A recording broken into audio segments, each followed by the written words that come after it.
been owned by 2 people, and there's 7 records on it. And it says cell type classified. All the cell types come up as classified.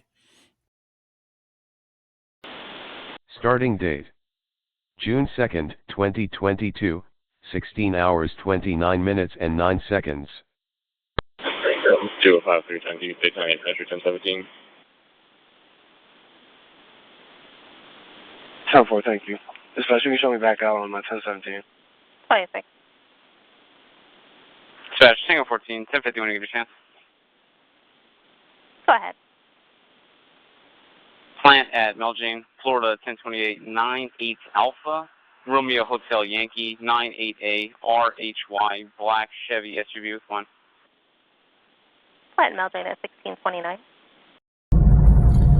Hello, fellow targeted individuals.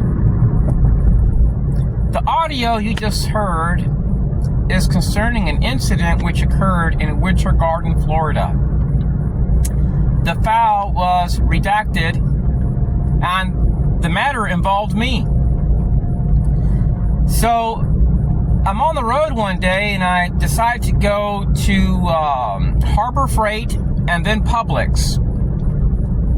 So I go to Harbor Freight, and as soon as I park, 2 veterans park next to my vehicle, and a police officer is in proximity, and they are flagged, police is flagged to keep driving around, but to not stop. So while I'm in the store, these veterans approach me and go, "Sss," and then they walk out and leave.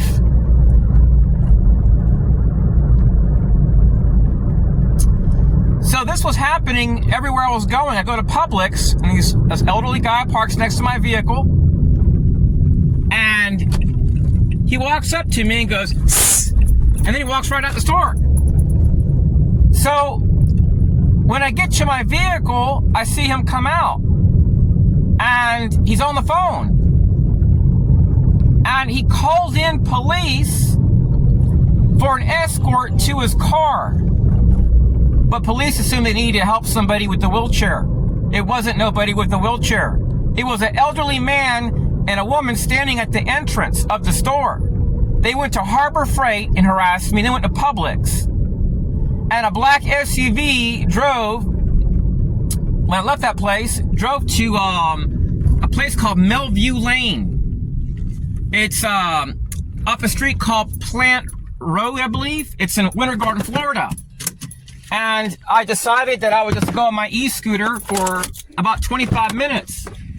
Well, at that time, I had been harassed by women quite frequently. If you arrive at a place and there's no vehicle where you're at, let's say you just arrived in the outskirts of some small town in Orlando, Florida, to take a 30-minute walk.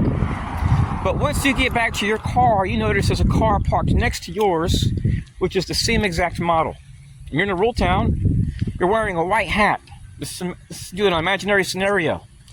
And the exact moment you get back to your car, a guy exits his vehicle wearing a white hat and just whistles one time. Then he gets back into his car and he leaves. Well, that's not considered a crime, right? Nothing's happened. But let's say the next day, somebody parks next to you in the same model vehicle with the white hat. Right when you arrive, they whistle and drive off and leave. Then the next day, then the next day, then the next day. This is all an imaginary scenario. So you can see how the enemy operates. They sensitize you.